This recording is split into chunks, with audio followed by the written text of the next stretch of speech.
5 دسمبر 1872 کی سرد اور دھندلی صبح ڈائک راشیا ایک برٹش شپ جو اٹلانٹک اوشن سے گزر رہی تھی۔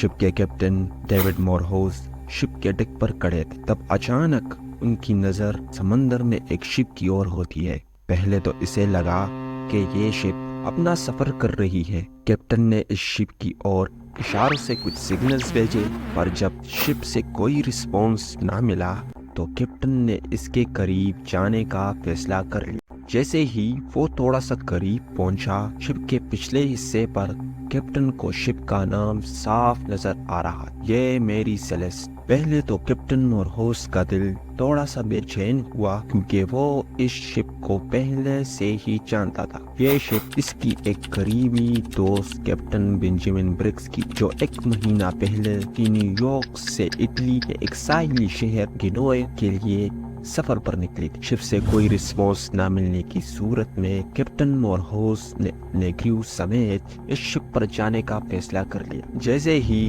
وہ شپ پر پہنچے، شپ ایک دم صحیح سلامت تھی۔ شپ پر کوئی جدوجہد کے اثرات نظر نہیں آ رہے تھے۔ شپ کا کارگو اور کریو کا سدو سامان تو بالکل صحیح سلامت تھا، پر حیرانی کی بات تو یہ تھی کہ کیپٹن بنجامن برگس سمیت پورا کا پورا کریو ہی مسنگ تھا۔ کچھ دیر جانچ پڑتال کے بعد جب دیکھا گیا تو شپ کا ایک لائف بوٹ بھی مسنگ تھا۔ ایسا لگ رہا تھا کہ انتہائی تیزی سے ہی شپ کا پورا کریو شپ کو چھوڑ کر بھاگ گیا۔ پر سوال تو یہ تھا کہ ایسا انہوں نے کیا ہی کیوں؟ ایسا کیا دیکھ لیا انہوں نے کہ سب چھوڑ چھاڑ کر بھاگنا؟ اور بھاگے بھی تو آخر گئے کہاں؟ کیپٹن بنجامن برگس اور اس کے کریو کو سمندر نگل گیا یا کوئی اور چیز؟ کیپٹن مورہوز کے دل میں ان سوالات کا سلسلہ چل ہی رہا تھا کہ کریو ممبرز ان منظر کو دیکھ کر اپنی تھیوریز بنانے لگے۔ کسی نے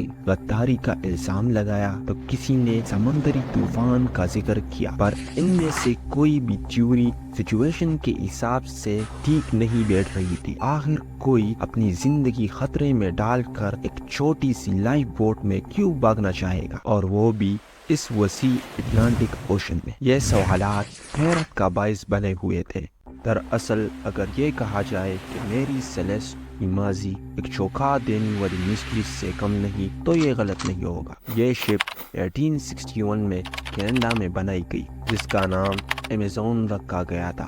یہ 100 فٹ لمبی اور 25 فٹ چوڑی شپ پہلی بار کیپٹن رابرٹ میکلارن کے کمان میں آئی۔ جون 1861 میں جب یہ شپ کارگو کلیکٹ کرنے 5 آئس لینڈ نووا اسکوشیا آئی، اس شپ کو اٹلانٹک اوشن کے اکراس لندن جانا تھا۔ تب اپنے سفر کے کچھ لمحہ پہلے ہی کیپٹن رابرٹ میکلارن اچانک بیمار پڑ گئے۔ ان کی طبیعت اتنی بگڑنے لگی کہ کیپٹن میکلارن کی جون 19 کو ہی موت ہو گئی۔ تب کیپٹن جان نٹنگ پارکر نے شپ کی کمان سنبھالی اور لندن کے لیے روانہ ہو گئے۔ واپسی سفر میں یہ شپ انگلش چینل سے گزر رہی تھی، تب یہ شپ اپنے سے مضبوط شپ سے ٹکرا گئی اور اسے سمندر میں ڈبا دی۔ 1869 میں جب یہ شپ اپنے چھوٹے موٹے ریپیئرز کے لیے شپنگ یارڈ پر آئی، تب اچانک اس شپنگ یارڈ پر آگ لگ گئی، جس سے کمپنی کو اس ٹائم کروڑوں کا نقصان ہوا۔ ان سب حادثات کے بعد لوگوں نے اس شپ کو کروز شپ کہنا شروع کر لیا۔ اس ٹائم میں بہت سے لوگوں کو لگتا تھا کہ اس شپ پر کسی جن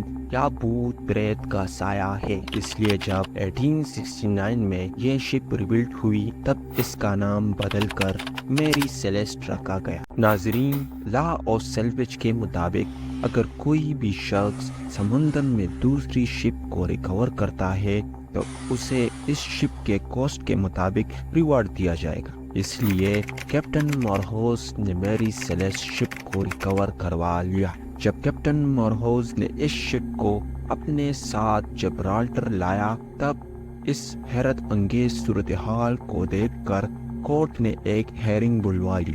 کورٹ میں ہیئرنگ کے دوران کئی سے کانسپیرنسیز تھیوریز وجود میں آئی، جس میں ایک تو یہ تھی کہ کیپٹن مورہوز اور اس کے کریو نے انشورنس کی رقم کلیم کرنے کے لیے میری سیلیسٹ کے کریو اور کیپٹن کو مار دیا۔ پر اگر ایسا حقیقت میں ہوا ہوتا تب شپ کہیں نہ کہیں سے ڈیمیج یا خون خرابے کے نشانات نظر آتے، پر شپ تو نہ ہی کہیں سے ڈیمیج تھی اور نہ ہی قتل و غارت کے نشانات ملے۔ اکتوبر 20 کو میری سیلیسٹ کے سفر پر نکلنے سے 15 دن پہلے شپ پر 1701 بیرلز انڈسٹریل الکحول چڑھایا گیا، پر جب میری سیلیسٹ جبرالٹر آئی تب ان میں سے 9 بیرلز مسنگ تھے۔ تب یہ تھیوری سامنے آئی کہ الکحول کے ان بیرلز میں آگ لگ گئی ہوگی، اس لیے پینک میں آ کر کیپٹن بنجامن بریگز اور اس کے کریو نے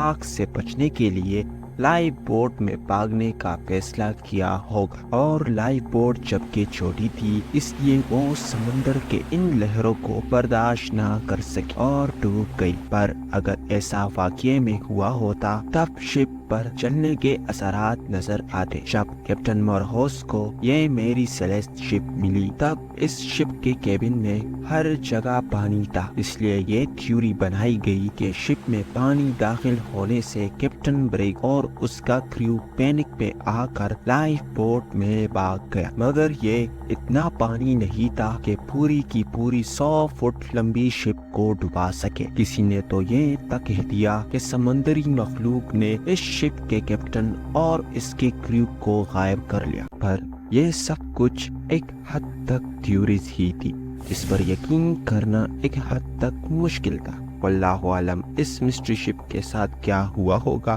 یہ راز تو اٹلانٹک اوشن کی گہرائیوں میں کیپٹن بنجامن بریگز اور اس کے کریو کے ساتھ ہی دفن ہو گیا۔ اب تک یہ ایک انسالوڈ مسٹری ہی رہی ہے۔ امید ہے یہ ویڈیو آپ سب کو بھرپور پسند آئی ہوگی اور آپ اس ویڈیو کو بھرپور لائک اور شیئر کریں گے۔